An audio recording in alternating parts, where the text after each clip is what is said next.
So this is in the Redbud Grove garden in that kind of icky bed that I have. This is that growth from the walnut stump. I'm gonna pull that all out.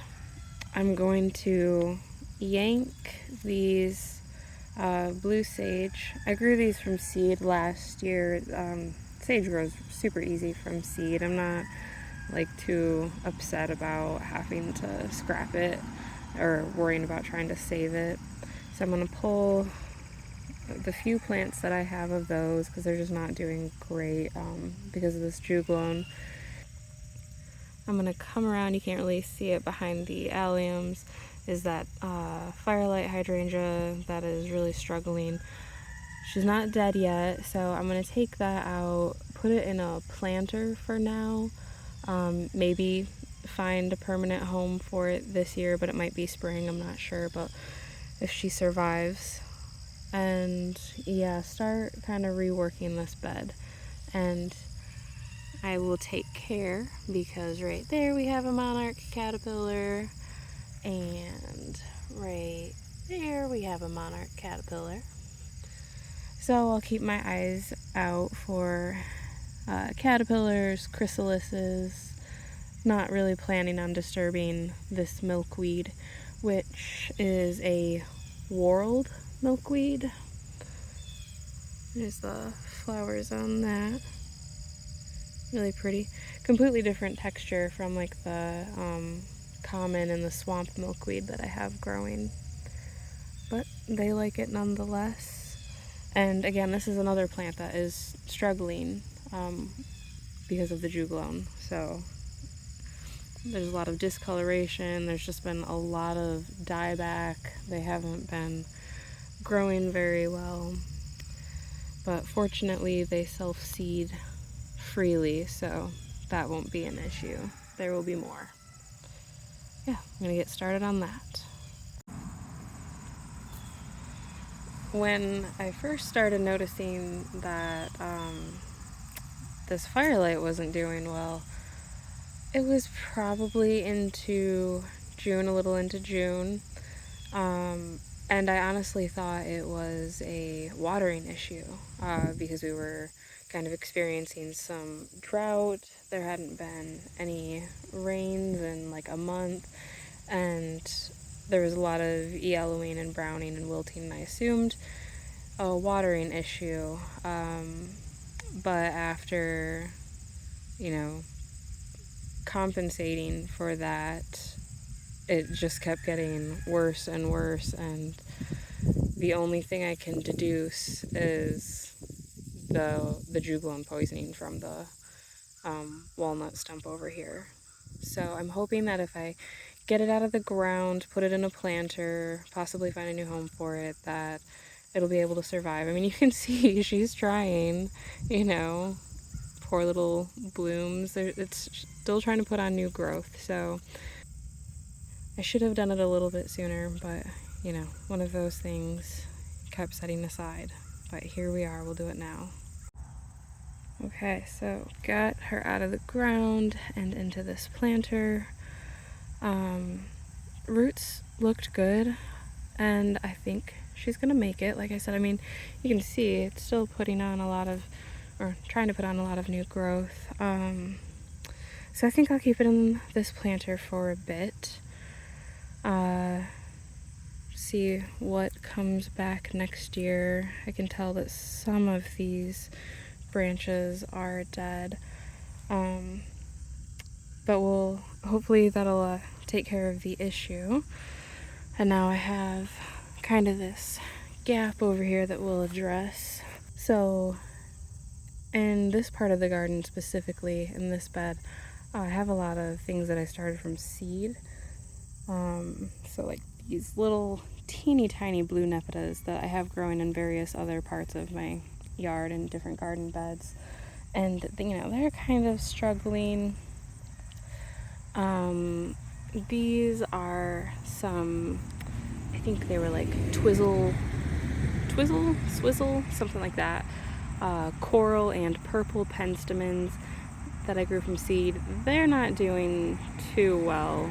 I also grew Mystica penstemon, and that's what's in my courtyard garden at the same time, and those are doing extremely well. So there are two different species, and clearly one does better in my area than the other. So I'm gonna go ahead and like yank these out. Not really a big loss. Again, I started them from seed, so a couple of nickels. This is mahogany splendor hibiscus that I did from seed this year. This is the one that's growing the best, hasn't been hit by the deer. This is a vernonia that is getting a little smothered out by the walnut. But yeah, other than yanking out those sages and the penstemons, most everything is doing okay. I do have this one lonely, I don't even remember the variety, sedum, which, you know, she's not looking too hot. She doesn't want to be here, so I'll get her out and in a different spot as well. Okay, got it mostly cut back. There's the pile of it.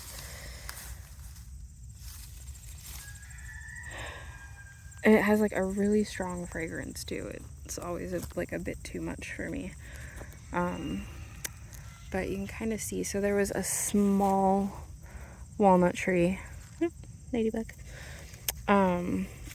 Here we cut it down a few years ago, and there were no issues. We didn't remove the stump, we cut it like close to the ground, and had no issues with it growing back. Everything was fine.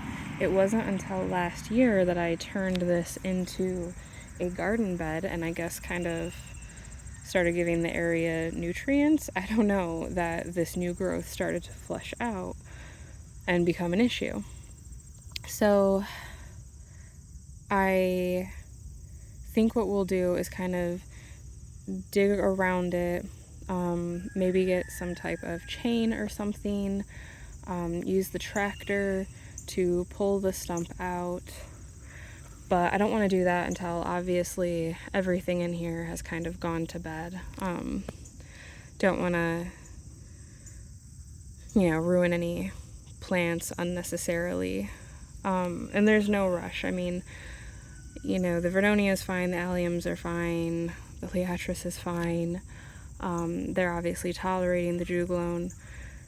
And if you're wondering, if since I'm removing it, why did I take out like the salvias or the hydrangea, it's because the root systems, regardless of whether there is something living on top or not, is going to continue pumping out that juglone, and we don't know for how long, but it's still going to be in the roots, in the soil for some time into the future.